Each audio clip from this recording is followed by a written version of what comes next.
नमो रिंगटाणं नमो सिद्धाणं नमो आयर्याणं नमो वज्जायणं नमो लोये शवश्रावणं चत्तारि मंगलम अर्यंता मंगलम सिद्धा मंगलम शाहो मंगलम केवली पंतो धम्म मंगलम चत्तारि लुगुटमा अर्यंता लुगुटमा सिद्धा लुगुटमा शाहो लुगुटमा केवली पंतो धम्म लुगुटमा चत्तारि शरण पौजामी अर्यंते शरण पौजामी सिद्धे शरण पौजामी शाहो शरण पौजामी केवली पंतो धम्मो शरण पौजामी।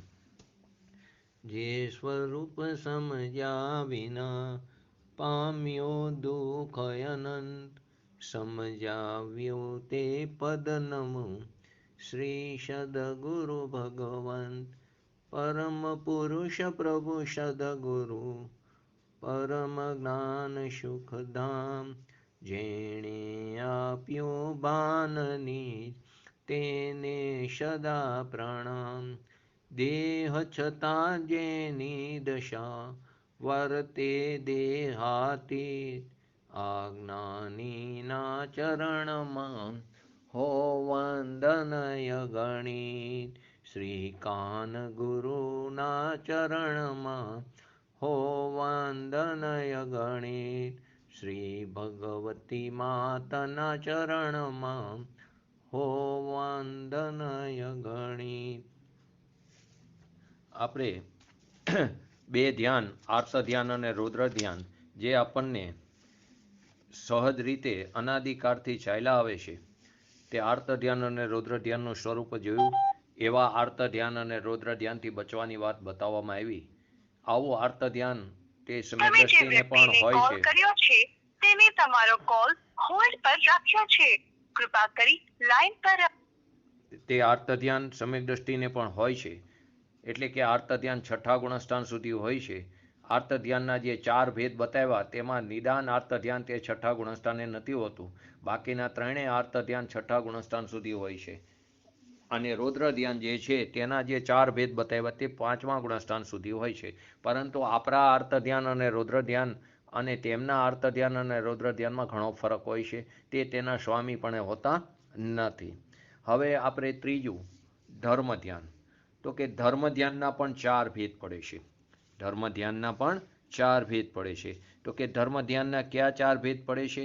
તો કે એક આજ્ઞા વિચય, એક અપાય વિચય, ત્રીજો વિપાક વિચય અને ચોથું સંસ્થાન વિચય। ધર્મ ધ્યાનના 4 ભેદ ક્યાં ક્યાં કીધા? આજ્ઞા વિચય, અપાય વિચય, વિપાક વિચય અને સંસ્થાન વિચય। અને બીજી જગ્યાએ ઘણા શાસ્ત્રોમાં બીજા 4 ભેદ પણ બતાવ્યા છે। પિંડસ્થ ધર્મ ધ્યાન, પદસ્થ ધર્મ ધ્યાન, રૂપસ્થ ધર્મ ધ્યાન અને રૂપાતીત ધર્મ ધ્યાન। કયા 4 ભેદ છે બીજા? પિંડસ્થ ધર્મ ધ્યાન, પદસ્થ ધર્મ ધ્યાન, રૂપસ્થ ધર્મ ધ્યાન અને રૂપાતીત ધર્મ ધ્યાન। એટલે આજ્ઞા વિચય, અપાય વિચય, વિપાક વિચય, સંસ્થાન વિચય પણ હોય છે, એ પણ નામ છે। અને બીજા ભેદ નામ પણ બતાવ્યા છે।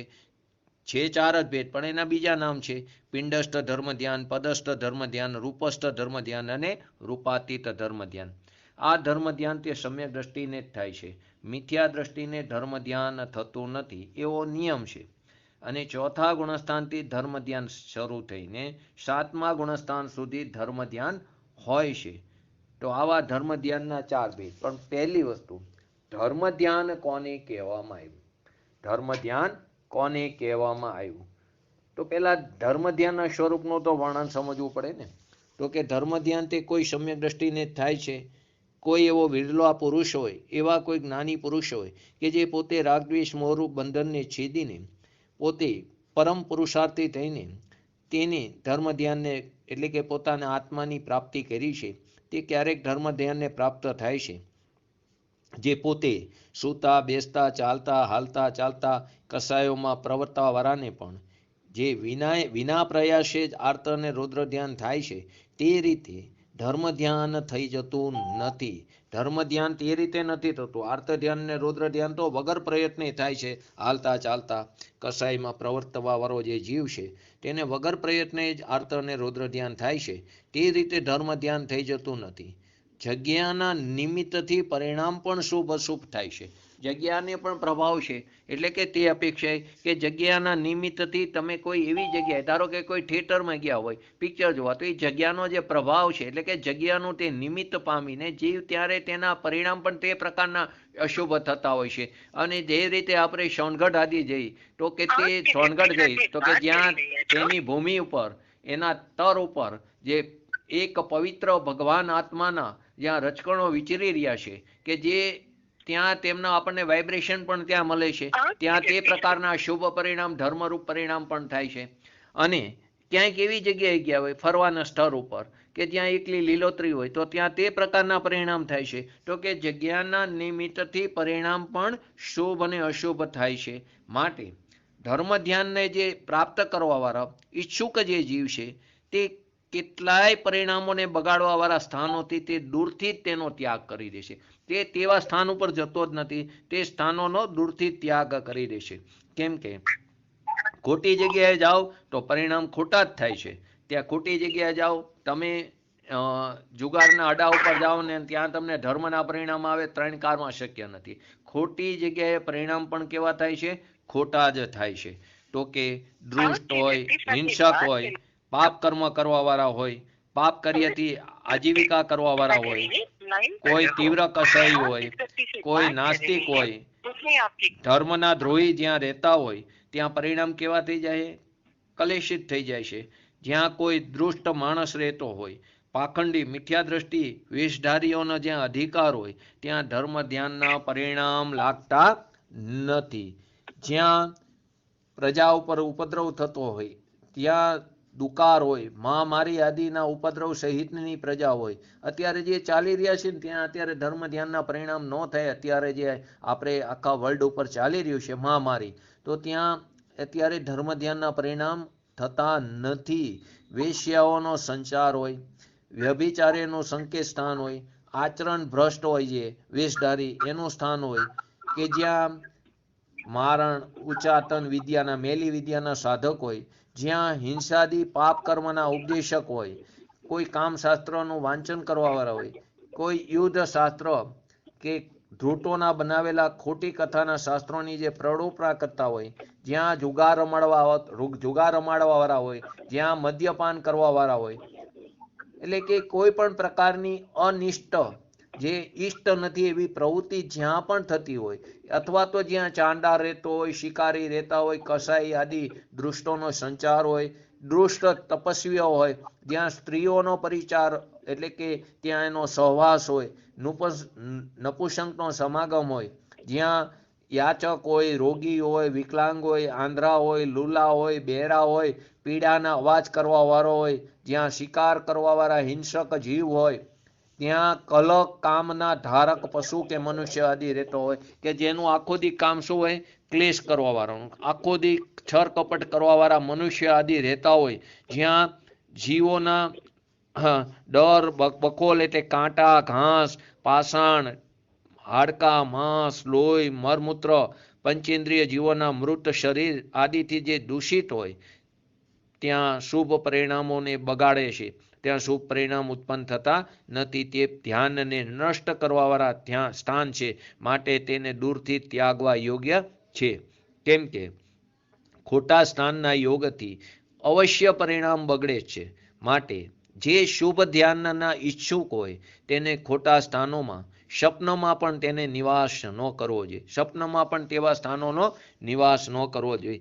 ધર્મ ધ્યાન માટે કેવું હોવું જોઈએ? સુંદર, મનને પ્રિય એવું શીત, ઉષ્ણ, આતાપ, વર્ષા એટલે કે ત્રણેય ઋતુની વાત એવી અતિ પવનની બાધા રહિત હોય, જ્યાં મચ્છર આદિ વિકલત્રય જીવોની બાધા રહિત હોય, એવી જે શુદ્ધ ભૂમિ હોય, ત્યાં એના ઉપર કાષ્ઠફર હોય, તેના ઉપર બેસીને, અથવા તો જૂના ઘર હોય, જૂના બાગ, વન, જ્યાં જૈન મંદિર હોય, ઘરમાં નિરાકુર એકાંત સ્થાન બાધા રહિત હોય, ત્યાં રાગ દ્વેષ ઉત્પન્ન ન થતા હોય, ન કરતા હોય તેવા સ્થાન હોય, કોલાહલ રહિત હોય, જ્યાં નૃત્ય, ગીત, વાજિંત્રથી રહિત હોય, જ્યાં કલહ, છર કપટ, વિસંવાદથી રહિત હોય, એવા હિંસા રહિત સ્થાન હોય, ત્યાં જ ધર્મ ધ્યાનના ઈષ્ટુકે જેને ધર્મ ધ્યાન પ્રાપ્ત કરવું છે તેને ત્યાં જઈને અચર બેસવું જોઈએ. ધર્મ ધ્યાનમાં સ્થાનની શુદ્ધતા અને આસનની દ્રઢતા મુખ્ય કારણ છે.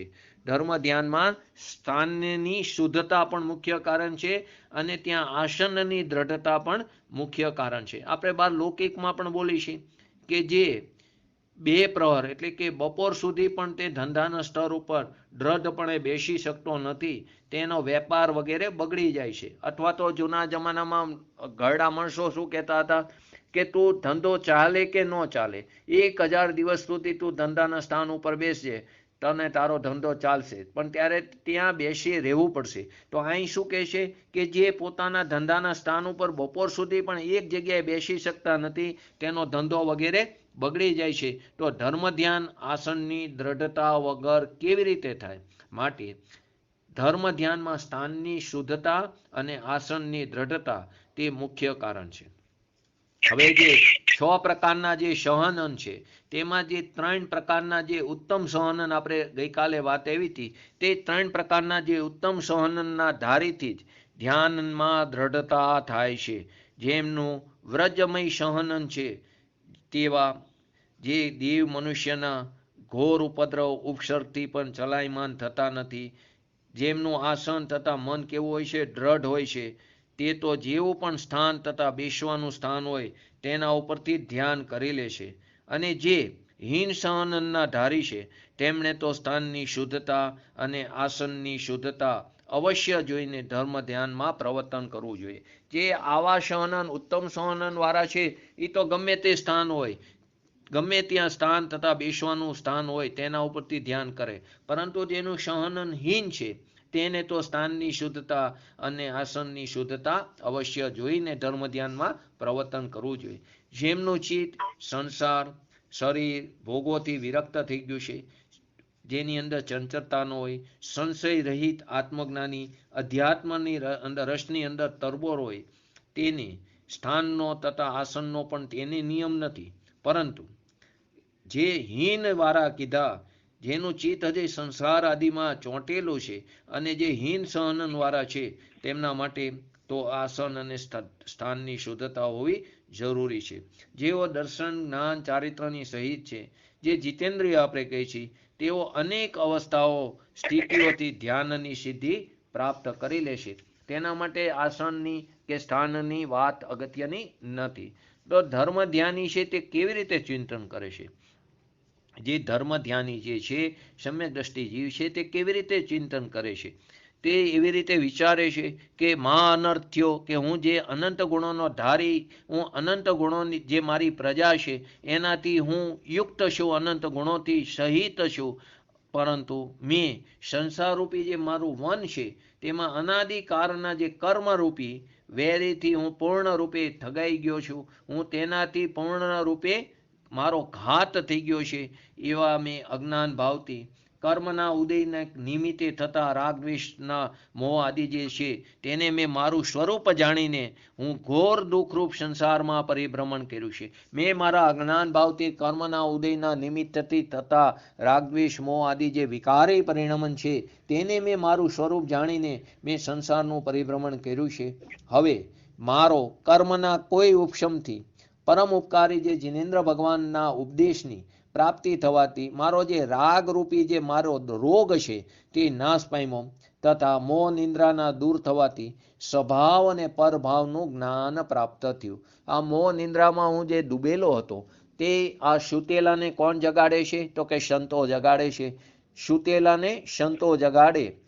સુવડાવવા માટે તો હાલરડા હોય છે, પરંતુ સુતેલાને કોણ જગાડે છે? તો કે સંત જગાડે છે. તો કે હું મોહ નિંદ્રામાં સૂતો હતો, પરંતુ જિનેન્દ્ર ભગવાનના ઉપદેશની પ્રાપ્તિ થવાથી મારી મોહ નિંદ્રા દૂર થઈ અને મને મારા સ્વભાવનું અને પરભાવનું જ્ઞાન પ્રાપ્ત થયું, ભેદ જ્ઞાન થયું. મારે હવે આ મારો જે કાર છે તે કારમાં મારા શુદ્ધ ધ્યાનરૂપી જે તલવાર છે તેનાથી હું કર્મનો નાશ કરી દઉં, તેનો ક્ષય કરી લઉં અને મારી સ્વાધીનતા જે છે મારી અંદર પડેલી છે સામર્થ્ય રૂપે તેને હું પ્રાપ્ત કરીને હું ફરી ક્યારે દુઃખોને પાત્ર નહોતો. એવી મારા સંસારનું જે પરિભ્રમણ છે એનો હું અંત લાવું અને હું મારામાં અજ્ઞાનરૂપી જે અંધકાર છે તેને મારા અધ્યાત્મરૂપી સૂર્યના પ્રકાશ દ્વારા તેને હું દૂર કરી દઉં અને જો હું અત્યારે દૂર નહીં કરું તો હું કઈ પર્યાયમાં દૂર કરીશ? આવી અતિ દુર્લભ મને મનુષ્ય પર્યાય મળી છે. જો હું આ પર્યાયમાં હું એને દૂર નહીં કરું તો હું ક્યારે દૂર કરીશ? માટે સમસ્ત જગતને જોવા માટે એક અદ્વિતીય નેત્ર મારી અંદર પડેલું છે, મારો આત્મા. તો કે તેને હું હાલ મારા વિષય કસાયથી મેં ઢાંકી દીધો છે. એ ઇન્દ્રિય વિષય અને કસાય જે મને હિત અને અહિતના જ્ઞાનથી રહિત કરી રહ્યા છે. મારા માટે કોણ હિતકારી છે, કોણ અહિતકારી છે, તે જ્ઞાનથી મને કસાયો અને ઇન્દ્રિયના વિષયો મને રહિત કરી રહ્યા છે. હું એ બંને પ્રકારના જે ઠગો છે તેને વશીભૂત થઈને હું મારું પોતાનું હિત અને અહિત ભૂલી ગયો છું.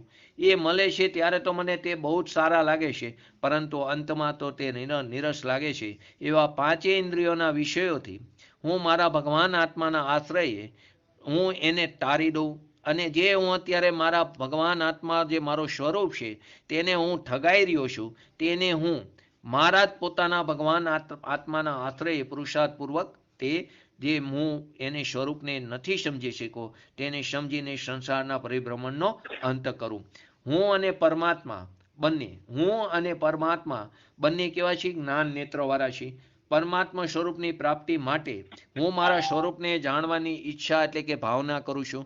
મારે મારી પરમાત્મા દશાની પ્રાપ્તિ કરવી છે, તેને પ્રગટ કરવી છે, તો મારે મારા સ્વરૂપને પહેલાં જાણવું પડશે. તેવી હું ઈચ્છા એટલે કે ભાવના કરું છું. તો પરમાત્માને તો તે આત્મગુણ પ્રગટ છે, પણ મારા જે ગુણ છે તે કર્મોથી કેવા છે? ઢંકાયેલા છે, તેનાથી આચ્છાદિત છે. તો કર્મોથી તે ઢંકાઈ રહ્યા છે. મારામાં ને પરમાત્મામાં ગુણોની અપેક્ષાએ કોઈ ભેદ નથી. મારામાં, પરમાત્મામાં અને નિગો દ્વારા જીવોમાં કોઈના પણ ગુણોની અપેક્ષાએ તો કોઈ ભેદ નથી. શક્તિની વ્યક્તિનો જ ભેદ છે. ત્યાં તેમને પર્યાયમાં પૂર્ણ રૂપે તે વ્યક્ત રૂપે એટલે કે પ્રગટ રૂપે થઈ ગયું છે તેમને બધા ગુણો, પરંતુ મારામાં પર્યાયમાં પ્રગટ થયા નથી.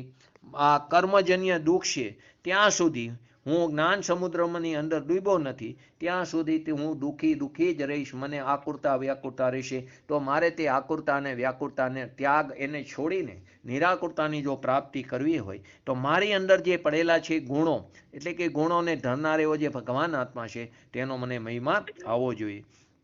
નારકી, તિર્યંશ, મનુષ્ય, દેવ આદિ જે કર્મજન્ય જે ઉદયજન્ય જે મારી પર્યાય છે તે મારું સ્વરૂપ નથી. હું તો કેવો છું? સિદ્ધ સમાન છું. હું કેવો છું? નિર્વિકાર છું. હું સ્વાધીન છું. હું સુખ સ્વરૂપ છું. હું અનંત જ્ઞાની, અનંત દર્શી, અનંત વીર્ય, અનંત સુખ સ્વરૂપ છે. શું હવે હું મારા પોતાના મોહરૂપ વિષને વૃક્ષને ઉખાડી નહીં શકું? હવે હું પોતે પોતાનું સામર્થ્ય જાણીને પોતાના સ્વરૂપની અંદર સ્થિર થઈને બધા પ્રકારની ઈચ્છાથી રહિત થઈને મોહરૂપી જે વિષનું વૃક્ષ છે તેને હું જળમૂળથી ઉખેડી નાખીશ. અને મારે મારું સ્વરૂપ જ નિશ્ચય કરવું છે, એની અંદર જ સ્થિત થવું છે, તેની અંદર જ લીન થવું છે, જેનાથી અનાદિથી મારામાં ફસાયેલી જે મોહની ફાંસી હતી જેને મને કેદ કરીને રાખ્યો છે તેને તોડવાના ઉપાય આ ધર્મ ધ્યાન રૂપી કરી રહ્યો છું. જે પોતાના સ્વરૂપને જાણતો જ નથી તે પરમાત્માના સ્વરૂપને કેવી રીતે જાણશે? પહેલાં તો આપણું સ્વરૂપ કેવું છે તેને તો જાણવું પડશે ને. તો કે જે પોતાના સ્વરૂપને જાણતો નથી તે પરમાત્માના સ્વરૂપને કેવી રીતે જાણશે? એટલા જ માટે જ્ઞાનીઓએ પ્રથમ પોતાના સ્વરૂપનો નિશ્ચય જ્ઞાન કરવા યોગ્ય કીધું છે. જે પોતાના સ્વરૂપને જ નહીં જાણે તેની પોતાના સ્વરૂપમાં સ્થિતિ કેવી રીતે થશે? તેની અંદર લીન કેવી રીતે થશે? ત્યાં સુધી ચારિત્રપણું કેવી રીતે પ્રગટ થશે?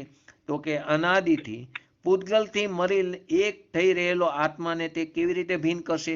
અનાદિથી પૂતગલ સાથે એક ક્ષેત્ર વગાએ જે જોડાયેલા છે અને એની સાથે જે એકત્વ કરી રહ્યા છે તે આત્માને આપણે ભિન્ન કેવી રીતે કરી શકશું? દેહથી આત્માનું ભેદ જ્ઞાન થયા વિના આત્માની પ્રાપ્તિ કેવી રીતે થશે? જ્યાં સુધી દેહથી આત્માનું ભેદ વિજ્ઞાન નહીં કરી ત્યાં સુધી આત્માની પ્રાપ્તિ નહીં થાય. માટે આત્માની પ્રાપ્તિ થયા વિના અનંત જ્ઞાન આદિ જે ગુણો પડ્યા છે આત્મગુણો તેનું જ્ઞાન ન થયું છે, ન થાય છે ત્યારે આત્મકલ્યાણની શી વાત કરવી? આત્મગુણોનું જ્ઞાન ન થયું, ગુણો છે છતાં જ્ઞાન ન થયું તો આત્મકલ્યાણની વાત કેવી રીતે કરવી? માટે મોક્ષના અભિલાષી એટલે કે આપણે જે ધર્મના ઈચ્છુક જીવો છે કે જેની રુચિ અંતરંગ તરફ જવા પ્રયત્ન કરી રહી છે તેવા ઈચ્છુક જીવોએ બધા પ્રકારની જે પૂતગલની પર્યાય એટલે કે શરીરથી ભિન્ન એક એવું જે પોતાનું આત્મ સ્વરૂપ છે તેનું ધ્યાન કરવું, તેનો જ નિશ્ચય કરવો તે શ્રેષ્ઠમાં શ્રેષ્ઠ છે. તો આવા આત્માના પાછા 3 પ્રકાર બતાવ્યા છે, એક બહિરાત્મા, એક અંતરાત્મા અને એક પરમાત્મા. તો બહિરાત્મા કોને કીધું? આપણે ગુણસ્થાનની અપેક્ષાએ આપણે વિષય ચાલે છે ગુણસ્થાન, 12મું ગુણસ્થાન, એની અંદર ધ્યાન શબ્દ આવ્યો એકત્વ વિતક, તો એની અપેક્ષાએ આપણે 4 ધ્યાન લીધા. હવે ધ્યાનની અંદર આત્મા આવ્યો તો આત્માના 3 ભેદ પણ સમજી લે. તો કે જે બહિરાત્મા છે તે 1 થી કયા ગુણસ્થાન સુધી હોય છે કે 3 ગુણસ્થાન સુધી હોય છે. અંતરાત્મા છે તે કયા ગુણસ્થાન સુધી હોય છે કે 4 થી 12 સુધી. અને પરમાત્મા ત્રીજો ભેદ તે 13 અને 14 ગુણસ્થાન. પછી એના ભેદ પડે છે અંતરાત્માના જગન્ય, મધ્યમ અને ઉત્કૃષ્ટ, તેમાં નથી જવું. પરંતુ બહિરાત્માનું સ્વરૂપ પહેલું તો કોને કીધું કે જેની આત્મબુદ્ધિ બાહ્ય જે શરીર આદિ છે જેના પ્રતિશો મારાથી ભિન્ન છે એવા પૂતગલની પર્યાયોમાં છે તે બધા બહિરાત્મા છે. એની આત્મબુદ્ધિ જે પૃથક જે મારાથી તદ્દન ભિન્ન છે એવા જેના પ્રદેશો ને મારા પ્રદેશો તદ્દન ભિન્ન છે એવી જે શરીર આદિ જે પૂતગલની પર્યાય છે તેની અંદર જેની આત્મબુદ્ધિ છે તે બહિરાત્મા છે, કે જેની ચેતના મોહ નિંદ્રાથી કેવી થઈ ગઈ છે? નાશ પામી છે. પર્યાયને જ પોતાનું સ્વરૂપ જાણે છે. નિરંતર ઇન્દ્રિયો દ્વારા જે પ્રવર્તન કરે છે પોતાના સ્વરૂપની જેને સાચી ઓળખાણ થઈ નથી. આ કોની વાત કરે છે? આપણી જ વાત ચાલી રહી છે. આપણે પણ બહિરાત્મા છીએ. તો કે જે નિરંતર ઇન્દ્રિયો દ્વારા પ્રવર્તન કરી રહ્યા છીએ આપણે પોતાના સ્વરૂપની હજી આપણને સાચી ઓળખાણ નથી. બોલવામાં નહીં, ભાવ ભાષણની વાત ચાલે છે. અને દેહને જ આત્મા માને છે.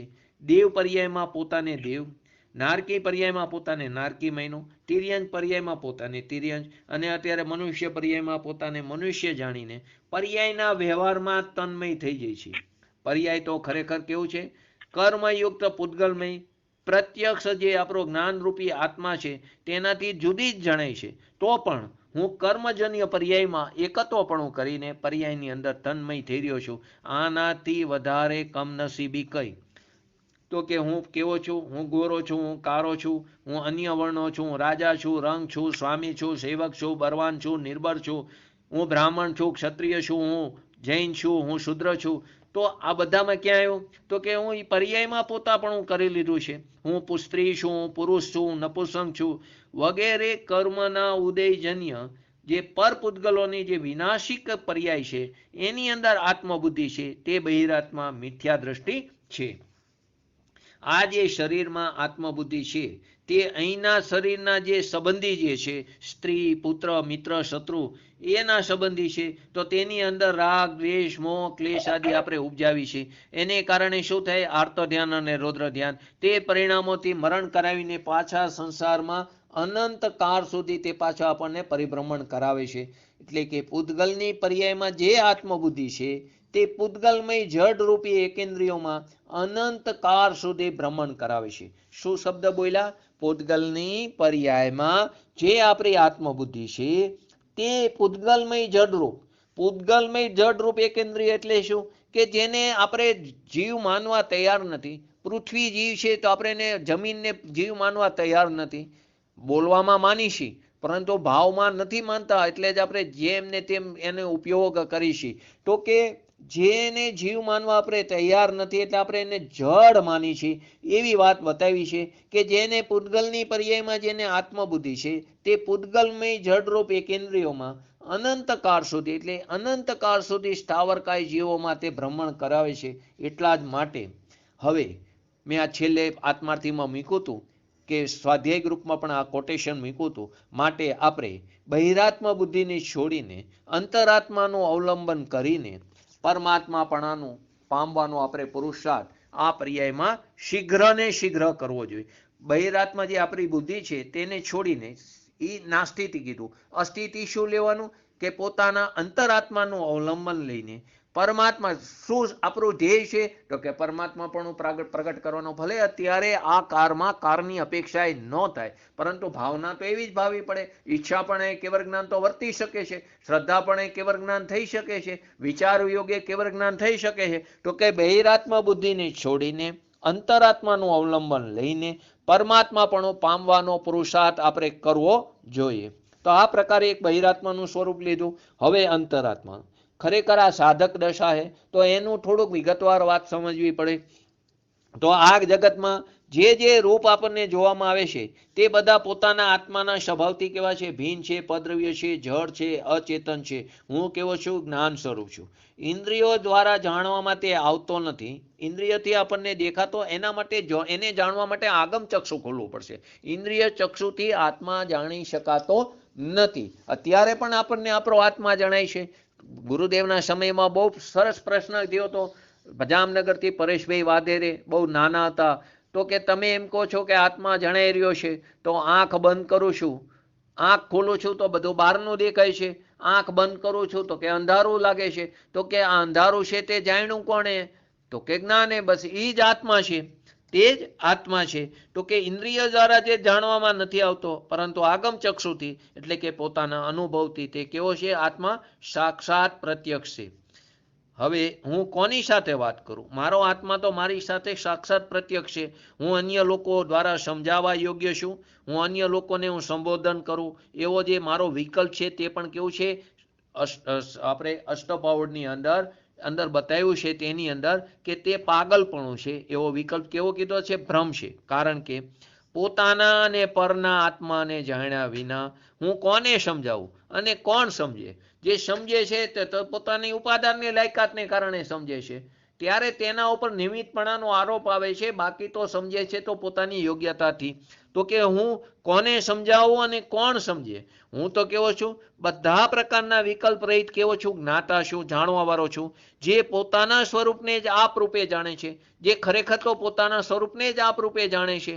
પોતાનાથી ભિન્ન જે અન્ય દ્રવ્ય છે, અન્યને આત્મા રૂપે તે પોતાના આત્મા રૂપે જાણતો નથી. એવો જે નિર્વિકલ્પ વિજ્ઞાનમય જે પોતે કેવળ છે, કેવળ સ્વસંવેદન ગોચર છે. પોતે પોતાનો સાક્ષાત પ્રત્યક્ષ અનુભવ કરે એવો સ્વસંવેદન ગોચર છું.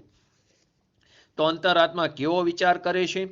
અંતરાત્મા એવો વિચાર કરે છે કે જેવી રીતે એક્ઝામ્પલ લઈ, સાકરમાં સાકર હોય, સાકર એટલે કે આપણે બાંધવાની સાકર છે, તેમાં સર્પ જેવું આપણને લાગે, સર્પ બુદ્ધિ થઈ જાય તો આપણે શું થઈ જાય છે? દૂર સાકર પડી હોય અંધારામાં, આમ એવી રીતે વારીને પડી હોય તો આપણને સર્પ લાગે, તો સર્પ બુદ્ધિ, અથવા તો દોરડું લો તો સર્પ બુદ્ધિ થઈ જાય, ત્યારે કેવા ભયભીત થઈને મરણની બીકથી કેવા આપણે ભાગીએ છીએ.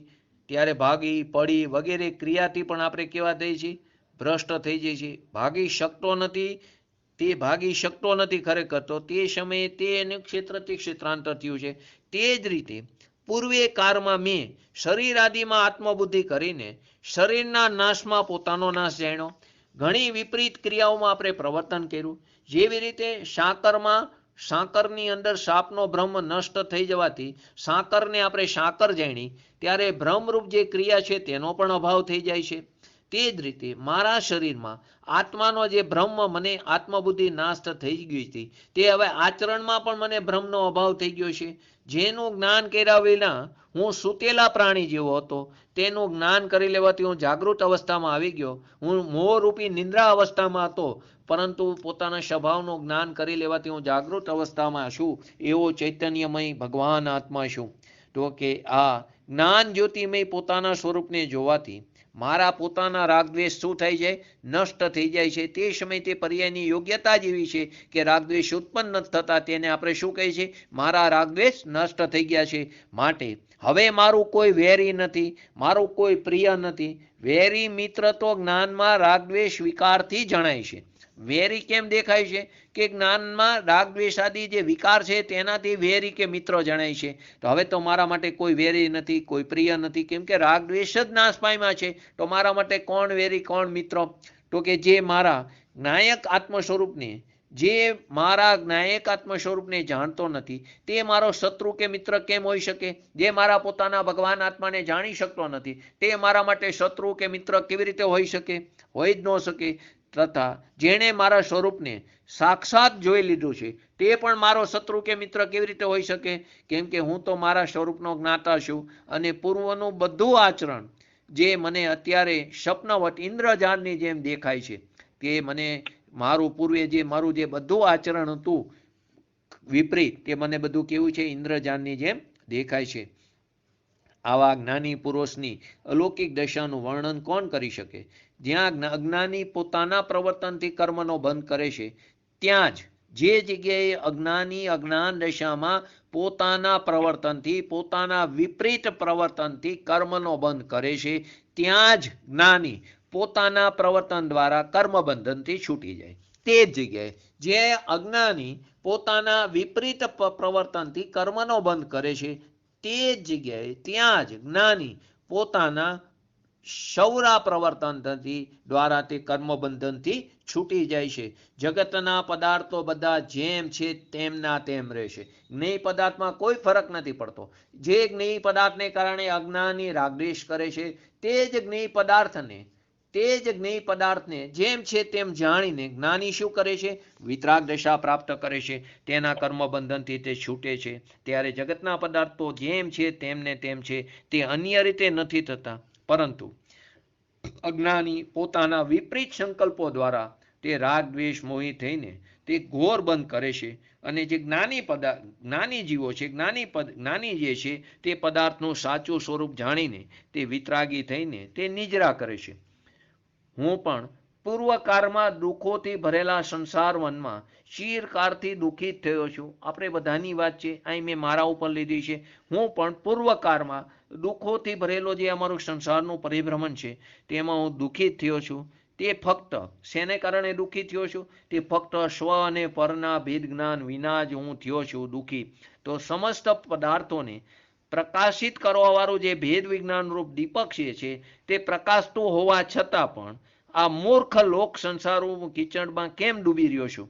મને અત્યારે પણ સમસ્ત પદાર્થને પ્રકાશિત કરવાવાળું જે ભેદ વિજ્ઞાન છે તે દીપક તો પ્રકાશે જ છે, પરંતુ હું તેને તે રીતે તે મારી ભૂમિકા યોગ્ય તે પ્રયોગ કરતો નથી. તો હું આ મૂર્ખ લોકરૂપ જે સંસાર છે તેના કિચડમાં હું ડૂબી રહ્યો છું. આ મારું સ્વરૂપ મારી અંદર જ મારા દ્વારા મારા માટે પ્રગટ અનુભવમાં આવી રહ્યું છે. ફરીવાર, આ જે મારું સ્વરૂપ છે મારી અંદર જ મારા દ્વારા મારા માટે, યાદ આવે છે શું શબ્દો આવ્યા? 6 કારક આવ્યા. આ મારું સ્વરૂપ મારી અંદર જ મારા દ્વારા મારા માટે પ્રગટ અનુભવમાં આવી રહ્યું છે. એને છોડીને આ અન્યમાં પોતાને જાણવાનો વ્યર્થ ખેદ કરી રહ્યો છું. આ મારું સ્વરૂપ તો મારી અંદર છે. વારંવાર આપણે કહીએ છીએ આત્માનો માર્ગ આત્મામાંથી નીકળીને આત્મામાં સમાય છે. તો કે આ મારું સ્વરૂપ મારી અંદર જ પડ્યું છે, તે મારા દ્વારા મારા માટે જ પ્રગટ અનુભવમાં આવી રહ્યું છે. પોતે જ પોતાની પર્યાયને શુદ્ધતાનું દાન દે છે. તો એને છોડીને હું અન્યમાં પોતાને જાણવાનો શું કામ વ્યર્થ પ્રયત્ન કરું છું? હું ખેદ કરું છું. એટલે અજ્ઞાનીને જે પર વસ્તુ પ્રતિ રાગ છે તે રાગ સમસ્ત આપદાનું વિપત્તિનું કારણ છે. જે આનંદનું સ્થાન છે અજ્ઞાની તેનાથી ડરે છે. અજ્ઞાન ભાવનો કોઈ એવો જ પ્રભાવ છે. બંધનું કારણ તો પદાર્થના વિષયના જ્ઞાનમાં ભ્રમ છે, તેને કારણે તેને બંધ થાય છે. પદાર્થના વિષયમાં તેને જે જ્ઞાન થવું જોઈએ, જ્ઞાનની અંદર તેને ભ્રમ છે, એને કારણે તેને બંધ થાય છે. આવા જ અજ્ઞાન ભાવનો કોઈ પ્રભાવ છે. કેમ કે જ્યાં આનંદનું સ્થાન છે તેનાથી તો આપણે ડરી છીએ. તો કે ભ્રમ રહિત ભાવ તે મોક્ષનું કારણ છે. જેટલો બંધ છે તે પરના સંબંધથી છે, તથા પદ્રવ્યથી ભેદનો અભ્યાસ કરવાથી મોક્ષ છે. જેટલો બંધ છે તે પરના સંબંધથી છે, અને પદ્રવ્યથી જેટલો ભેદનો અભ્યાસ કરશું તેનાથી મોક્ષ નજીક આવતો જાય છે. જે ઇન્દ્રિયના વિષયોથી રોકીને ક્ષણ માત્ર પણ પોતાના આત્માની અંદર સ્થિર થાય છે તે પરમેષ્ટિના સ્વરૂપનું તે સ્મરણ કરે છે. પોતાના અંદર પંચ પરમેષ્ટિ છે તે સ્વરૂપનું તે સ્મરણ કરે છે. જે સિદ્ધાત્મા છે, જે સિદ્ધ ભગવાન છે તેવો જ હું છું. જે હું છું તેવા જ પરમેશ્વર છે. એટલા માટે મારા સ્વરૂપ સિવાય મને બીજું કંઈ જ ઉપાસવા યોગ્ય નથી, તથા હું કોઈ અન્યના દ્વારા ઉપાસના કરવા યોગ્ય પણ નથી. હું કોઈ અન્યના દ્વારા ઉપાસના કરવા યોગ્ય પણ નથી, અને મારા સ્વરૂપ સિવાય બીજું મને કંઈ ઉપાસવા યોગ્ય નથી. કેમ? તો કે જેવા સિદ્ધાત્મા ભગવાન છે તેવો જ હું છું, અને જે હું છું તે જ પરમેશ્વર છે. માટે ભ્રમ રહિત થઈને દેહથી ભિન્ન આત્માને જાણવું જરૂરી છે. જે ભ્રમથી રહિત થઈને દેહથી ભિન્ન આત્માને જાણતો નથી તે તીવ્ર તપ કરવા છતાં પણ કર્મના બંધથી છૂટતો નથી. તેના તપને 12 તપ અને 12 વ્રત કહેવામાં આવ્યા છે. તો કે જે વિજ્ઞાન રૂપ અમૃતથી જે આનંદિત છે તે ઘણું તપ કરવા છતાં પણ શરીરની ઉપજતા જે ક્લેશ છે તેનાથી તે ખેદ પામતા નથી. અને જેનું મન રાગ દ્વેષ આદિ વિકારોથી રહિત નિર્મળ છે તે જ પોતાના સ્વરૂપને સમ્યક રૂપે જાણે છે, અન્ય કોઈ હેતુથી તે જાણી શકતો નથી. તો પોતાના ચિત્તને વિકલ્પ રહિત કરવું તે જ પરમ તત્વ છે, તથા અનેક વિકલ્પોથી ઉપદ્રિત કરવું તે અનર્થ છે. પોતાના ચિત્તને વિકલ્પ રહિત કરવું, વિકલ્પ રહિત એટલે નિર્વિકલ્પ દશા. તો વિકલ્પ તો સ્વતંત્ર છે, તો કે જે વિકલ્પ આવે છે તે મારું સ્વરૂપ નથી, બસ એવું સતત ભેદ વિજ્ઞાન કરવાનું. અને તે ક્યાં જશે? તો કે તે તો ખાલી ભગવાનના મંદિરમાં જ થાય, ત્યાં જ ભેદ વિજ્ઞાન થાય, બાકી તો થાય નહીં. એવું નથી. ડગલે ને પગલે ગમે તે જગ્યા ઉપર હોય, દુકાને બેઠા હોય કે ઘરે રસોડામાં હોય, ત્યાં પણ બેઠા બેઠા કે ત્યાં કામ કરતા કરતા પણ ભેદ વિજ્ઞાન થઈ શકે છે. ભગવાનના જિનેન્દ્ર ભગવાનના દર્શન કરવા તે કર્તવ્ય છે, પરંતુ ન થઈ શકે તો એનો ખેદ હોય, પરંતુ તે માટે એનો અર્થ એમ નથી કે તે ન કરી શકે. આવે છે ને પ્રથમાન યુગમાં એક ભાઈ જે છે તે રોજ જિનેન્દ્ર ભગવાનના દર્શન કુલ પરંપરાએ કરવા જતો હતો, અને એકને રોજ જવાની ઈચ્છા, પરંતુ આજીવિકાના પ્રોબ્લેમને કારણે તે જઈ શકતો નહોતો, પરંતુ તેને ખટક રહેતી હતી અંદર. તો કે તે જીવ પહેલા પામે છે, ઓલો જીવ સંસારમાં પરિભ્રમણ કરે છે. તો કે જિનેન્દ્ર ભગવાનના દર્શન કરવાથી જ ભેદ વિજ્ઞાન થાય એવું નથી. એનો અર્થ એવો નથી કે ન કરવું, કરવું જોઈએ, પરંતુ ત્યાં ધર્મ નથી. ધર્મ તો ક્યાં થાય? તો કે તો ધર્મ તો અંદર છે, તો અંદર છે તો અંદર જ એની ધર્મની પ્રાપ્તિ કરવી પડે છે, તો અંદર જ ભેદ વિજ્ઞાન કરવાનું છે. તો કે તે ક્યાં જાય? તો કે મારી સાથે તે સાક્ષાત સાથે જ છે આત્મા. તો કે ડગલે ને પગલે જે કોઈ સ્તર ઉપર હોય, ધંધા ઉપર હોય, ત્યારે પણ તે આપણે ભેદ વિજ્ઞાન કરી શકીએ. કારણ કે ધંધામાં કોઈ પણ આપણા માણસથી નાની મોટી ભૂલ થઈ, કે આપણાથી કોઈ પણ ભૂલ થઈ હોય, તો ત્યાં આપણે ભેદ વિજ્ઞાન કરી શકીએ. આ સમયે આમ જ થવાનું હતું, આ મારું સ્વરૂપ નથી, હું તો તેનાથી જુદી જાતનો ચૈતન્ય સ્વરૂપ છું. તો તેવું ભેદ વિજ્ઞાન કરીને આપણે તેનાથી તે સમયે પણ જુદા પડી, તો એનું નામ તે ધર્મ છે. તેવી જ રીતે રસોડામાં હોય, તો કંઈ આપણાથી બગડ્યું તૂટ્યું કર્યું, તો ત્યાં પણ આપણા છોકરાઓથી, આપણા ઘરે નવી આવતી વહુથી કંઈ પણ નુકસાન થયું, તો કંઈક તે સમયે તેમ જ થવાનું છે. આ મારું સ્વરૂપ નથી, આ મને શોભતું નથી. તો આ પ્રકારે ભેદ વિજ્ઞાન કરવા માટે કોઈ સ્તર અગત્યનું નથી, તે તો ડગલે ને પગલે તે ભેદ વિજ્ઞાન કરી શકે છે. તો પોતાના ચિત્તને વિકલ્પ રહિત કરવું તે જ પરમ તત્વ છે, અને અનેક વિકલ્પોથી અનેક વિકલ્પો ઉપદ્રવ કરવા તે અનર્થ છે. માટે સમ્યક્ત્વની સિદ્ધિ માટે, સમ્યક દર્શનની સિદ્ધિ માટે ચિત્તને, મનને વિકલ્પ રહિત કર. જે અજ્ઞાનથી ભરેલું જે ચિત્ત છે તે પોતાના સ્વરૂપથી કેવું છે? છૂટેલું છે. અને જેના ચિત્તમાં ભેદ વિજ્ઞાન વસેલું છે તે પોતાનો પરમાત્મા તત્વ આત્માને સાક્ષાત દેખે છે. જો ઉત્તમ પુરુષોનું મન મોહ કર્મના વશથી કદી પણ રાગ દ્વેષાદિથી તિરસ્કૃત થઈ જાય, તો તેમને પોતાના ચિત્તને આત્મતત્વના ચિંતનમાં લગાવીને રાગ દ્વેષ આદિનો તિરસ્કાર કરી દેવો જોઈએ. અજ્ઞાની આત્મા જે શરીરમાં રાગી થઈ રહ્યો છે, તે શરીરથી પોતાની બુદ્ધિને બળપૂર્વક પાછી ફેરવીને જો ચિદાનંદ નિજ સ્વરૂપની અંદર લીન કરી દે, તો શરીરથી પ્રીતિ છૂટી જાય છે. અજ્ઞાની જે આત્મા છે, અજ્ઞાન દશામાં જે શરીરની અંદર આપણે એકત્વ કરી રહ્યા છીએ, રાગી થઈ રહ્યા છીએ, તેના માલિક થઈ રહ્યા છીએ, તે શરીરથી પોતાની બુદ્ધિને બળપૂર્વક, એટલે હઠપૂર્વકની વાત છે, ભૂમિકામાં બળપૂર્વક પાછી ફેરવી શકતા નથી, પરંતુ તે બાજુનો પ્રબળ પુરુષાર્થ કરવાનો, એને એમ કહેવાય છે બળપૂર્વક પાછી ફેરવીને ચિદાનંદ પોતાનું જે નિજ સ્વરૂપ છે તેની અંદર જો લીન કરી દે, તો શરીરની પ્રાપ્તિ, એટલે શરીરની પ્રીતિ એને છૂટી જાય છે, અને પોતાના આત્મજ્ઞાનના ભ્રમથી જે ઉપજેલું દુઃખ છે તે આત્માનું જ્ઞાન કરવાથી જ નાશ પામે છે. પોતાના આત્મજ્ઞાનના ભ્રમથી જે એને દુઃખ ઉપજાયું છે તેનો નાશ તેનાથી થાય છે, તો કે આત્માનું જ્ઞાન કરવાથી જ થાય છે. માટે આત્મજ્ઞાન રહિત જીવનું સંસાર પરિભ્રમણ આકરા તપથી પણ છેદી શકાતું નથી. તો બહિરાત્મા અને અંતરાત્મામાં અંતર કેવું થયું? બહિરાત્મા પોતાના માટે રૂપ, આયુષ્ય, બળ, ધન, વૈભવ આદિ ચાહે છે, અને અંતરાત્મા તે આયુષ્ય, બળ, ધન આદિથી પોતાને છોડાવવા ઈચ્છે છે. અજ્ઞાની જે છે તે ધન, શરીર આદિ પૂતગલમાં આત્મબુદ્ધિ કરી પોતાને તેની સાથે બાંધે છે, અને અંતરાત્મા પોતાના સ્વરૂપમાં આત્મબુદ્ધિ કરી તે બંધનથી છૂટે છે. અજ્ઞાની જે છે તે 3 લિંગ સ્ત્રી પુરુષ નપુંસક રૂપ શરીરને આત્મા જાણે છે અને સમ્યક જ્ઞાની જે છે પોતાને 3 લિંગના સંગથી રહિત જાણે છે. ઘણો સમય અભ્યાસ કર્યા છતાં પણ ભેદ વિજ્ઞાન અનાદિકાળના વિભ્રમથી તરત છૂટી જાય છે.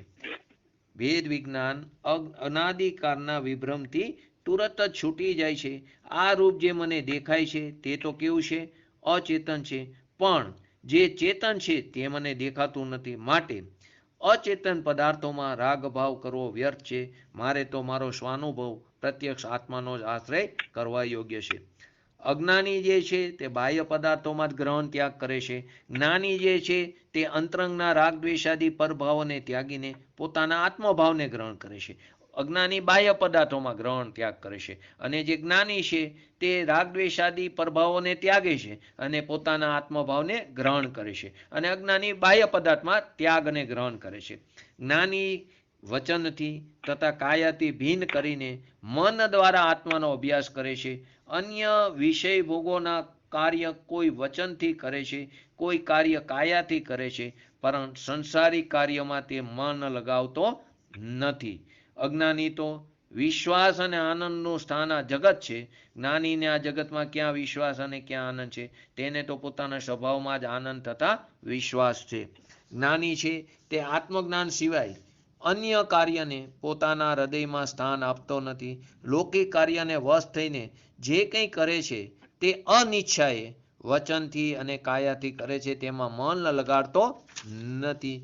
આ ઇન્દ્રિય વિષયોનું જે રૂપ છે તે મારા રૂપથી ભિન્ન જાતિ, મારું રૂપ તો કેવું ચૈતન્ય જાતિનું છે, મારા રૂપથી તે ભિન્ન જાતિનું છે.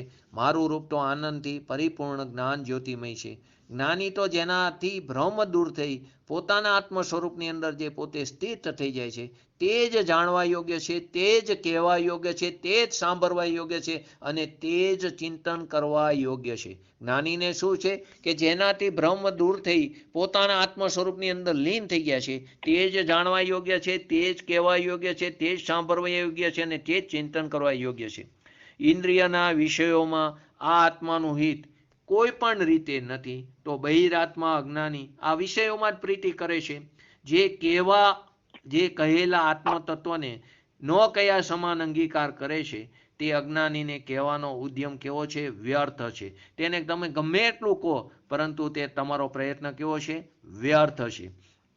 અજ્ઞાનીને આત્માનો પ્રકાશ નથી, એટલે કે જ્ઞાન નથી અને પદ્રવ્યની અંદર જ તે સંતુષ્ટ થઈ રહ્યો છે. અને જ્ઞાની જે છે તે બાહ્ય વસ્તુમાં ભ્રમરહિત થઈને પોતાના સ્વરૂપની અંદર સંતુષ્ટ છે. જ્યાં સુધી મન વચન કાયાને પોતાનું સ્વરૂપ માને છે ત્યાં સુધી જીવ અનાદિકાળથી જે સંસારમાં પરિભ્રમણ કરતો હોય તે કરતો રહેશે. દેહ આદિથી ભેદ વિજ્ઞાન થવાથી સંસારનો અભાવ થાય છે. કપડાં ફાટેલા હોય કે સારા હોય, લાલ હોય કે સફેદ હોય, ગમે તે હોય, શરીર તે ઝીણ લાલાદી રૂપ, એટલે કે તે શરીર ઝીણ કે લાલાદી રૂપ થઈ જતું નથી. તેવી જ રીતે કપડાં અને શરીરને લીધા, કપડાં ફાટેલા હોય કે સારા હોય, લાલ હોય કે સફેદ હોય, તો શરીર તે પ્રમાણે ઝીણ થઈ જતું નથી કે લાલ રૂપ આદિ થઈ જતું નથી. તેવી જ રીતે શરીર ઝીણાદી થવાથી આત્મા ઝીણાદી થઈ જતો નથી. તો અજ્ઞાની પ્રત્યક્ષ આ શરીરના છૂટા પડતા જે પરમાણુની સમૂરભ રચના જે જોવે છે તો પણ તેને જ આત્મા માને છે. અનાદિને આવો જ આપણે ભ્રમ કરી રહ્યા છીએ. આ સ્થૂળ દ્રઢ, સ્થિર અસ્થિર, લાંબુ ટૂંકું, હલકું ભારું, લુખું ચીકણું, કડક નરમ, ઠંડુ ગરમ, આ બધી એની અવસ્થા છે ને પૂતગલની. તે પૂતગલનો ધર્મ જે ગુણ છે, આ પૂતગલના ધર્મથી આત્માને કોઈ પણ પ્રકારનો સંબંધ નથી. આત્મા તો કેવો છે? કેવળ જ્ઞાન સ્વરૂપમય છે. અહીં સંસારમાં મનુષ્યનો સહવાસ થાય છે તો વચનની પ્રવૃત્તિ થાય છે, વચનની પ્રવૃત્તિ થાય તો મન ચલાયમાન થાય છે, મન ચલાયમાન થાય તો ભ્રમ થાય છે. એ ક્રમશઃ ઉત્તરોત્તર કારણ છે. એટલે જ્ઞાનીજનો લોકોના સહવાસને જ છોડી દેશે. શું કહે છે? મારા કદાચ સમય પૂરો થશે તો કોઈ જોઈન્ટ કરી દેજો. અહીં સંસારમાં મનુષ્યનો સહવાસ થાય છે તો વચનની પ્રવૃત્તિ થાય, બોલવા ચાલવાનું થાય ને, વચનની પ્રવૃત્તિ થાય તો મન અંદર ચલાયમાન થાય છે, મન ચલાયમાન થાય તો ભ્રમ થાય છે. માટે તે ક્રમશઃ તે ઉત્તરોત્તર જે કારણ છે એટલે જ્ઞાનીજન લોકોનો સહવાસ છોડી દે છે. અને અજ્ઞાની બહિરાત્મા પોતાનો નિવાસ નગરમાં, પર્વત આદિ, વન આદિમાં માને છે, પણ જ્ઞાની અંતરાત્મામાં જ પોતાનો નિવાસ પોતાના અંતરમાં ભ્રમ રહિત માને છે. અજ્ઞાની બહિરાત્મા પણ પોતાનો નિવાસ નગરમાં માને, પર્વતમાં, વન આદિમાં માને, પરંતુ જ્ઞાની અંતરાત્મા તો પોતાનો નિવાસ ક્યાં માને છે? પોતાની અંદર જ, તે પણ ભ્રમ રહિત માને છે. માટે એક લીટી સમજવા જેવી છે કે શરીરને આત્મા જાણવો તે દેહ ધારણ કરવાની પરિપાટીનું કારણ છે. શરીરને આત્મા જાણવો તે દેહને ધારણ કરવા વાળી પરિપાટીનું કારણ છે, અને પોતાના સ્વરૂપને આત્મા જાણવો તે અન્ય શરીર ધારણ કરવાથી છૂટવાનું કારણ છે. બે વસ્તુ આવી.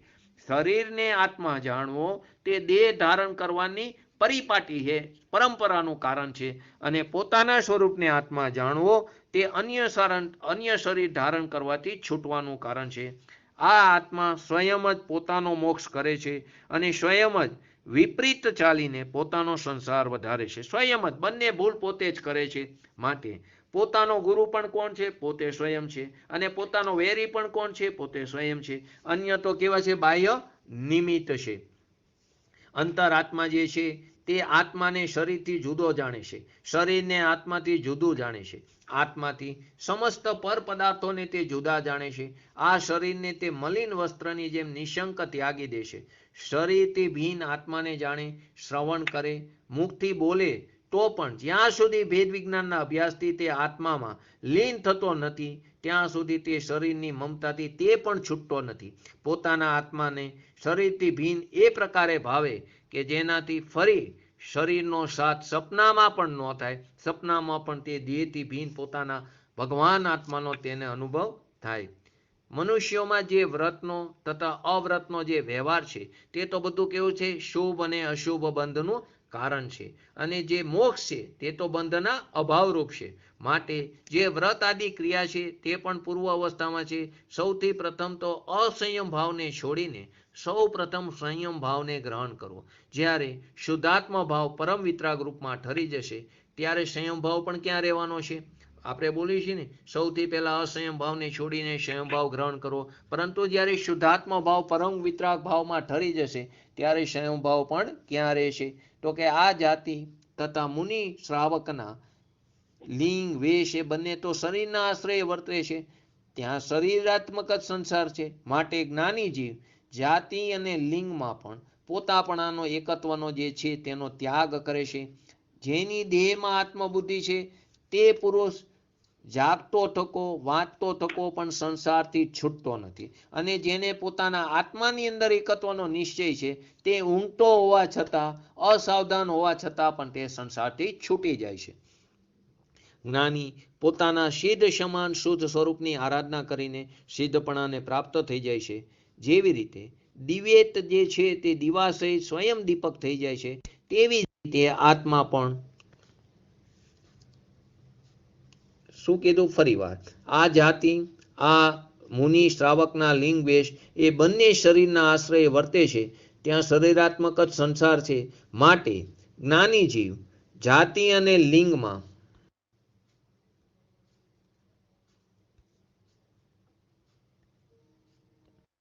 આવી ગયો. જ્ઞાની જીવ ત્યાં કઈ બે વાત કરી કે જે આત્મ સ્વરૂપનો, ફરી વાર, જ્ઞાની પોતાના સિદ્ધ સમાન શુદ્ધ સ્વરૂપની આરાધના કરીને સિદ્ધપણાને પ્રાપ્ત થાય છે.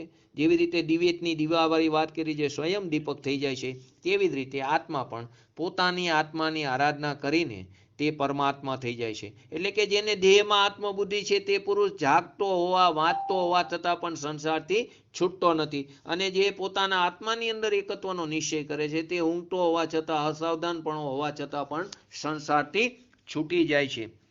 તે રીતે જેમ વૃક્ષ જે સ્વયં ઘસાઈને અગ્નિ થઈ જાય છે, તેવી રીતે આત્મા પણ પરમાત્મા ભાવમાં જોડીને સ્વયં સિદ્ધ બની જાય છે.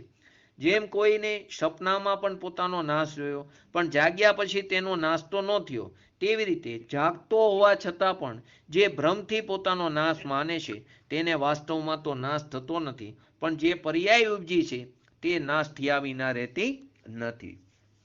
માટે આત્મ સ્વરૂપનો અનુભવ કર્યા વિના શરીરને જ આત્મારૂપ અનુભવ કરવાવાળો અનેક શાસ્ત્રો વાંચતો હોવા છતાં પણ સંસારથી નહીં છૂટી શકે, પરંતુ પોતાના સ્વરૂપમાં પોતાનો અનુભવ કરવાવાળો ભલે પછી તે શાસ્ત્ર અભ્યાસથી રહિત હોય તો પણ તે સંસારથી છૂટી જશે. બે વસ્તુ બતાવી છે. આગળ પણ આવ્યું જેને દેહમાં આત્મબુદ્ધિ છે, જાગે છે, જાગતો ટકો એટલે કે સાવધાન પણ રહેતો હોય, વાંચતો ટકો હોય તો પણ સંસારથી છૂટતો નથી. અને જે પોતાના સ્વભાવની અંદર એકત્વ કરે છે તે ઊંઘતો એટલે કે અસાવધાનપણું હોય તો પણ તે સંસારથી છૂટે છે. અને જે આત્મ સ્વરૂપનો અનુભવ કર્યા વિના શરીરને જ આત્મારૂપ અનુભવ કરવાવાળો છે તે અનેક શાસ્ત્રોનું વાંચન પઠન આદિ કરતો હોય અને તે કોઈને ઉપદેશ પણ દેતો હોય, પરંતુ તે સંસારના પરિભ્રમણથી નહીં છૂટે, પરંતુ પોતાના સ્વરૂપમાં પોતાના અનુભવ કરવાવાળો તે શાસ્ત્રના અભ્યાસ રહિત પણ હોય, શિવભૂત મુનિ જેવા, તે પણ સંસારથી છૂટી જાય છે. માટે આ જે સુખ અવસ્થામાં થયેલું જ્ઞાન છે તે દુઃખ અવસ્થા આવેથી છૂટી જશે. આ જે સંસાર આ શાસ્ત્ર આદિનું જ્ઞાન છે તે દુઃખ અવસ્થા એટલે કે પ્રતિકૂળતા આવશે, જે ધારણા જ્ઞાન છે તે છૂટી જાય છે. એટલા માટે દુઃખ અવસ્થામાં, રોગ પરિસર આદિ અવસ્થામાં પણ આત્મજ્ઞાનનો દ્રઢ અભ્યાસ કરો. આ ચિંતનના પ્રભાવથી જે બાહ્ય શરીર આદિમાં આપણી આત્મબુદ્ધિ છે, જે બહિરાત્મ બુદ્ધિ છે, તેને છોડીને પોતાના અંતરના આત્મરૂપમાં આપરૂપ અંતરાત્મા થઈને પરમાત્મા થવાનો આપણે પ્રયત્ન કરવો જોઈએ. અને આજે છેલ્લું પરમાત્માનું સ્વરૂપ. તો પરમાત્માના બે પ્રકાર છે, એક સકલ પરમાત્મા અને એક નિકલ પરમાત્મા. જે ઘાત્યા કર્મનો નાશ કરીને જે અનંત જ્ઞાન, અનંત દર્શન, અનંત વીર્ય, અનંત સુખરૂપ, જે સ્વાધીન 18 પ્રકારના દોષોથી રહિત, જે ઇન્દ્ર, નરેન્દ્ર, ધણેન્દ્ર દ્વારા વંદનીય, અનેક અતિશયો સહિત, સર્વે જીવોના હિતકારી, દિવ્ય ધ્વનિથી સહિત, દેવાધિદેવ, પરમ ઔદારિક દેહમાં જે બિરાજમાન અર્યંત દેવ છે તે શકલ પરમાત્મા છે. ઘણી બધી ઉપમા આવી ગઈ. શું આવ્યું? 18 દોષોથી રહિત છે, જે ઇન્દ્ર, નરેન્દ્ર, ધર્ણેન્દ્ર દ્વારા આપણે આવ્યું હતું ને નવકાર મંત્રમાં 3 પ્રકારે બોલ્યા હતા. એક નવમો અરિહંતાણમ, એક નવમો અરહંતાણમ, એક નવમો અરુહંતાણમ. અરુહંતાણમમાં અર્થ શું આવ્યો હતો કે જે ત્રણેય લોકમાં જે પૂજ્ય છે તે ઇન્દ્ર, નરેન્દ્ર, ધર્ણેન્દ્ર દ્વારા પણ જે વંદનીય છે, તે અનેક અતિશયથી સહિત છે, સર્વે જીવોના કેવા છે? પરમ હિતોપદેશી છે, સાચા આપ્ત છે, નિર્દોષ છે, દિવ્ય ધનિથી સહિત છે, દેવાધિદેવ છે, દેવોનો પણ જે દેવ છે, અને જેનું શરીર કેવું છે? 12મા ગુણસ્થાન સુધી ઔદારિક શરીર છે, અને 12મા ગુણસ્થાનના અંતે નિગોદના, બાદર નિગોદના જીવો સ્વયં પોતાની યોગ્યતાથી નીકળી જાય છે, અને તે શરીર પવિત્ર બને એટલે પરમ ઔદારિક શરીર 13મા ગુણસ્થાને કેવર જ્ઞાનીનું થાય છે. એવા પરમ ઔદારિક દેહમાં જે બિરાજમાન અર્યંત દેવ છે તે કેવા છે? શકલ પરમાત્મા છે. એટલે કલ એટલે શરીર, એટલે કે જે શરીર દેહ સહિત આયુષ્યના અંત સુધી પરમ ઉપદેશ દેવાવાળા અર્યંત દેવ છે તે શકલ પરમાત્મા છે. અને જે 8 કર્મથી રહિત સિદ્ધ પરમેશથી થઈ ગયા છે તેમનું કલ એટલે કે શરીર નાશ થયું છે, અઘાતી કર્મનો પણ નાશ થયો છે. માટે સિદ્ધ ભગવાન કેવા છે? નિકલ પરમાત્મા. પરમાત્માના બે પ્રકાર એવા, શકલ પરમાત્મા અને નિકલ પરમાત્મા. સ એટલે સહિત, કલ એટલે શરીર. શરીર સહિત પરમાત્મા, અને નિકલ એટલે નહીં, કલ એટલે શરીર, શરીરથી રહિત એવા પરમાત્મા. ઓલામાં ઘાતી કર્મનો નાશ કરીને તેને અર્યંત દશા પ્રાપ્ત કરી છે, કેવર જ્ઞાન પ્રાપ્ત કર્યું છે. તીર્થંકર ભગવાન હોય તો સમોસરણની રચના પણ થાય, 8 પ્રતિહારીઓ પણ હોય, અને અર્યંતને પણ એમાં પણ એના ભેદ છે ને, અર્યંતના ભેદ બતાવ્યા છે.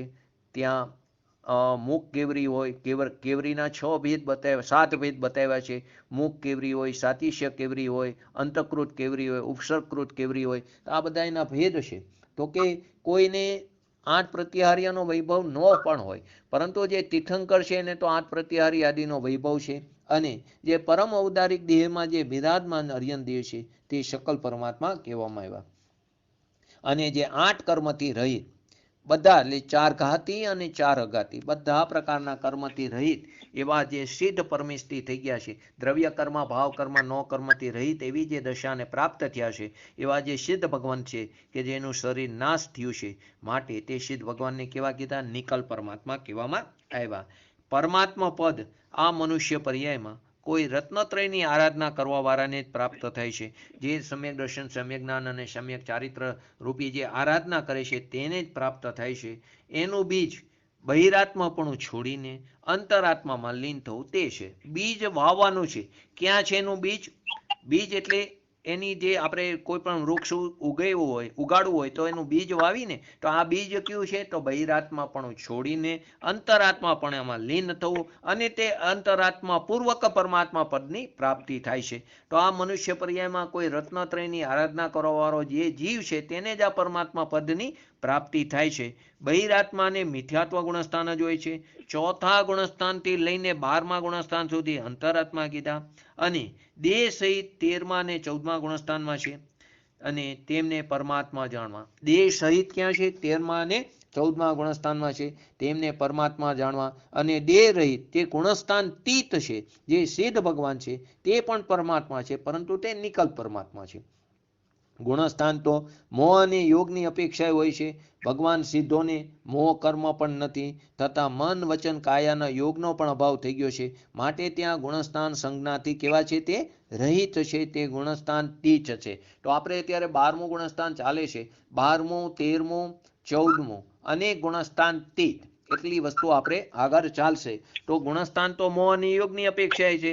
ભગવાન સિદ્ધને મોહ કર્મ પણ નથી, મન વચન કાયાનો યોગનો પણ અભાવ છે. માટે તે ગુણસ્થાન સંજ્ઞાથી રહિત એટલે કે ગુણસ્થાન તીત છે. આપણે પણ આવી ગુણસ્થાન તીત દશા પ્રગટ કરવી છે. તો એ ગુણસ્થાન તીત દશા પ્રગટ કરવી હોય, એવી ભાવના ભાવી હોય તો શરૂઆત ક્યાંથી કરવાનું છે? તો કે આપણું જે અંદર બહિરાત્માપણું છે તે છોડીને અંતરાત્માપણામાં લીન થવું અને તે અંતરાત્માપણામાં લીન થઈને પોતાના સ્વભાવનો આશ્રય વિશેષ પ્રબળ પુરુષાર્થ કરીને શુદ્ધિની વૃદ્ધિ કરીને શુદ્ધિની પૂર્ણતા પ્રાપ્ત કરી અને આવું પરમાત્મા પદ, શકલ પરમાત્માપણું અને પછી આગળ નિકલ પરમાત્માપણું પદ પ્રાપ્ત કરી અને શાદી આનંદકાળ સુધી આપણે પણ અવ્યાબાદ સુખનો ભોગવટો કરી એવી પરમ વિરલ ભાવના સાથે આજનું વ્યક્તિત્વ પૂરું કરું છું. હવે કાલથી ધર્મ ધ્યાનના 4 ભેદ લઈશું.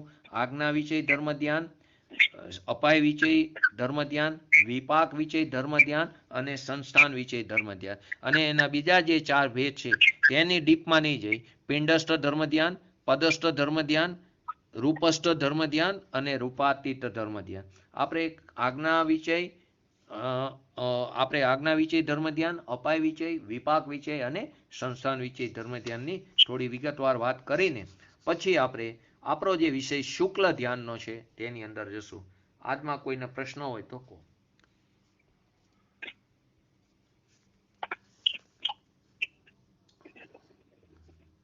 પ્રશ્ન હોવો જોઈએ.